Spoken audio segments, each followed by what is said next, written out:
Good morning, students. This is lecture number 11 and this is now going to be the last lecture for lease. And today we are going to talk about transition provisions.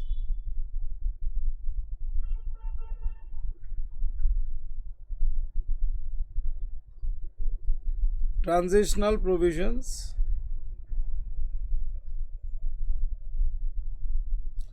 अब ये transitional provisions क्या है वो सुन लो.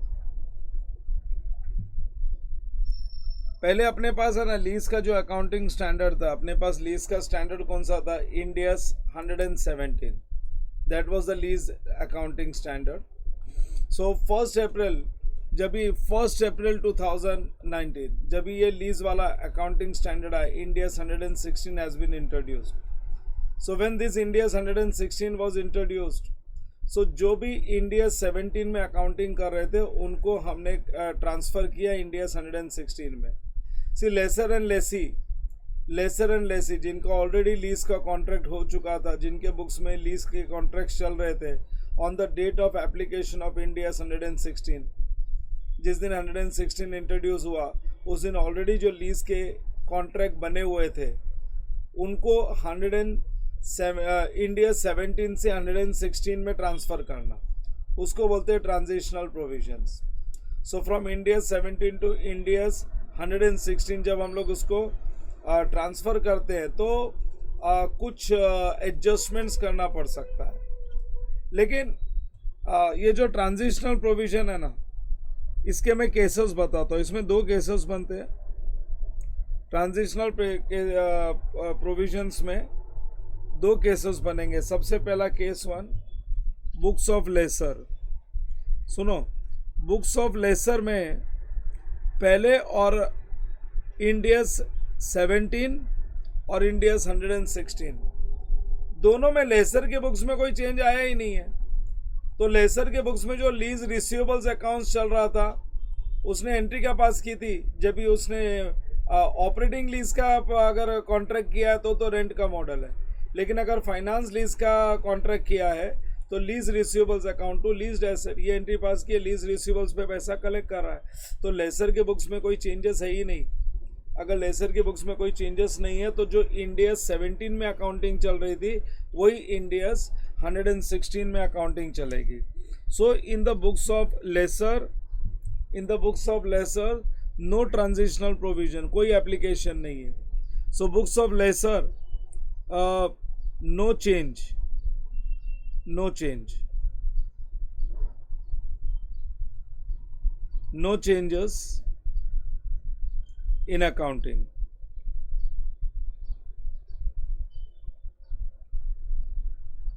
No changes in accounting. हाँ, lessee के books में changes आया है. So no changes in accounting.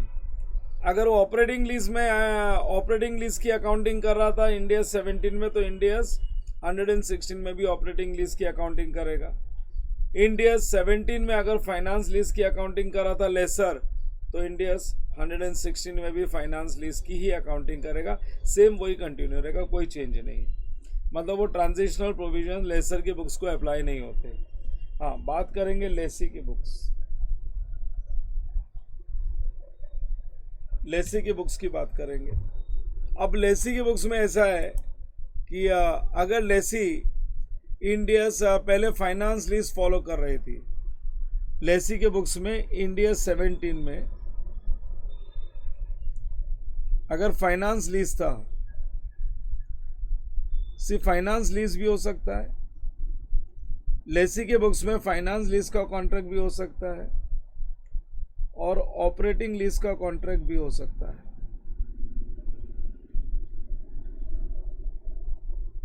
Indians 116 में पहले इंडियस 17 में अगर फाइनेंस लीज था या इंडियस 17 में ऑपरेटिंग लीज का भी कॉन्ट्रैक्ट हो सकता है.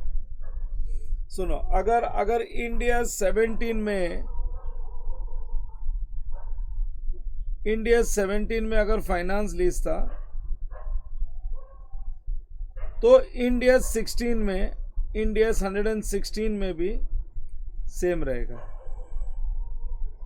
सेम. कोई चेंज नहीं, नो चेंज।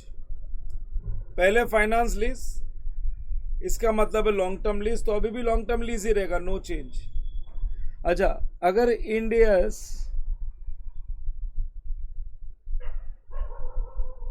17 में ऑपरेटिंग लीज है और इंडियस 116 में भी एग्जेम्प्टेड है, एग्जेम्प्टेड। यू रिमेंबर एग्जेम्प्टेड का मतलब है low value asset, low value asset या शॉर्ट टर्म लीज। तो ये केस में भी अकाउंटिंग सेम रहेगी, no change, no change. So finance, अगर लेसी के बुक्स में पहले फाइनेंस लीज था इंडिया 17 में, मतलब लॉन्ग टर्म लीज है, तो अभी भी लॉन्ग टर्म लीज ही रहने वाला है। वो क्लासिफिकेशन में तो फाइनेंस लीज ही आएगा, तो सेम अकाउंटिंग चलते रहेगा। सो लेसी में अगर इंडिया 17 में फाइनेंस लीज है, अभी भी फाइनेंस लीज है, नो ट्रांजिशनल प्रोविजंस। सो कोई ट्रांजिशन करने की जरूरत नहीं है, सेम वही ROU एसेट और लेसर लाइबिलिटी चलती रहेगी। अगर लेसी के बुक्स में ऑपरेटिंग लीज है और अभी भी अगर वो लो वैल्यू या एग्जेम्प्टेड लीज है तो नो चेंज। लेकिन प्रॉब्लम किधर आएगी ना, अगर इंडिया 17 में, अगर इंडिया 17 में ऑपरेटिंग लीज है, ऑपरेटिंग लीज है और इंडिया 116 में not exempted.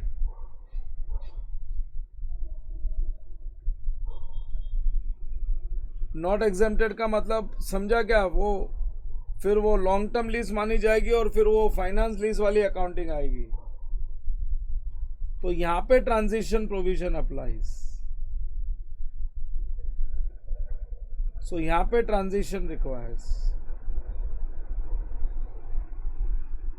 Transition is required. तो देख लो, transition is required only at one place, books of lessor no transition required. Books of lessee में अर्लियर इंडिया 17 में अगर फाइनेंस लीज है और अभी भी इंडिया 16 में भी, तो वो फाइनेंस लीज ही रहेगा। अगर पहले फाइनेंस लीज है तो वो ऑपरेटिंग लीज थोड़ी हो सकता है, समझा क्या बच्चों? सो अगर फाइनेंस लीज है इंडिया 17 में, अगर फाइनेंस लीज है इंडिया 17 में, तो यहां पे भी इंडिया 116 में भी वो फाइनेंस लीज ही होगा, वो सेम अकाउंटिंग चलते रहेगा। और अगर इंडिया 17 में वो ऑपरेटिंग लीज है और इंडिया 116 में भी एग्जेम्प्टेड है, तो पहले भी ऑपरेटिंग, नाम तुम एग्जेम्प्टेड बोल लो लेकिन अकाउंटिंग तो वही है, अभी भी ऑपरेटिंग लीज ही है, तो सेम नो चेंज। लेकिन अगर इंडिया 17 में वो ऑपरेटिंग लीज है और इंडिया 116 में वो नॉट एग्जेम्प्टेड लीज है, क्योंकि लेसी के बुक्स में चेंजेस आया था, तो यहाँ पे transition is required, only one case of transition. तो बच्चों finally now in nutshell, for lessor books no transition is required. Lessor जो अकाउंटिंग कर रहा था सेम अकाउंटिंग करते रहेगा। अगर बात करें लेसी के बुक्स में, अगर लेसी के बुक्स में इंडिया 17 में अगर फाइनेंस लीज है तो इंडिया 116 में सेम अकाउंटिंग चलते रहेगा, क्योंकि पहले लॉन्ग टर्म लीज है तो वो शॉर्ट टर्म नहीं हो जाएगा। अगर लेसी के बुक्स में पहले ऑपरेटिंग लीज है और इंडिया 116 में भी अगर वो एग्जेम्प्टेड लीज है, मतलब वो लो वैल्यू है, शॉर्ट टर्म लीज के बाउंड्री में आता है, तो फिर सेम अकाउंटिंग चलते रहेगा, क्योंकि ऑपरेटिंग लीज और एग्जेम्प्टेड लीज दोनों सेम है। लेकिन अगर इंडिया 17 में लेसी के बुक्स में ऑपरेटिंग लीज है और अब वो एग्जेम्प्टेड लीज नहीं है, मतलब वो पूरी कंप्लीट अकाउंटिंग अगर करनी है, if it is not exempted, तो यहाँ पे ट्रांजिशन रिक्वायर्ड। और ट्रांजिशन जब चाहिए तो उसमें दो मेथड दे रखा है उन लोग ने, one is full retrospective method, other is modified method. और मॉडिफाइड मेथड में भी दो डिवीजन है, मॉडिफाइड मेथड में भी दो डिवीजन है। मेथड 1 उसमें भी पार्ट 1 पार्ट 2 दो टाइप का मॉडिफिकेशन है। सो ये कंप्लीट हमने लेक्चर में डिस्कस करके रखा है, आगे लेक्चर में कंप्लीट डिस्कशन करके रखा है, बट ये मैंने एक शॉर्ट में बता दिया ट्रांजिशन प्रोविजन सर एग्जाम में आएगा क्या? सिर्फ मेरे को नहीं मालूम। ट्रांजिशन सबका हो चुका है। Now currently we are in year 2023। अब जो तुम्हारे लेक्चर्स हो रहे हैं ये 2023 ईयर में हो रहे हैं, तो ट्रांजिशन तो सब हो चुका है, बट स्टिल अभी भी ये मॉड्यूल में रखा हुआ है। तो जब तक मॉड्यूल में रखा हुआ है तब तक करना तो पड़ेगा, बिकॉज एग्जाम में आ सकता है। In exam this can be asked, क्योंकि ट्रांजिशन तो हो चुका है। इंडिया 17 जा चुका है, इंडिया 116 आ चुका है, सो ट्रांजिशन तो हो चुका है। बट स्टिल अगर ये स्टडी मटेरियल में रखा हुआ है, if it is kept in study material, अगर ये स्टडी मटेरियल में रखा हुआ है तो एग्जाम में इससे रिलेटेड क्वेश्चन आ सकते हैं। So for that you have to do this. Otherwise तो मेरा टॉपिक पिछले लेक्चर में ही कंप्लीट था, और मैं 3-4 एग्जाम्स देखूंगा अगर ट्रांजिशन प्रोविजंस के क्वेश्चंस उन्होंने बंद कर दिए, वो नहीं पूछ रही। इनफैक्ट मॉड्यूल से जिस दिन निकल जाए मैं भी ये पार्ट निकाल दूंगा, अपना एक लेक्चर कम हो जाएगा, अपना 2 घंटे का लेक्चर कम हो जाएगा। सो ट्रांजिशन प्रोविजन और डिस्क्लोजर तो एक ऑडिट रिक्वायरमेंट है, बस वो कंप्लीट करना है। ये यहाँ तो कॉपी कर लिया गया। सो विद दिस ये आगे का जो नेक्स्ट सेशन है उसके अंदर ट्रांजिशन प्रोविजन और डिस्क्लोजर का पार्ट कंप्लीट कर लेते, so that we wind up with the lecture.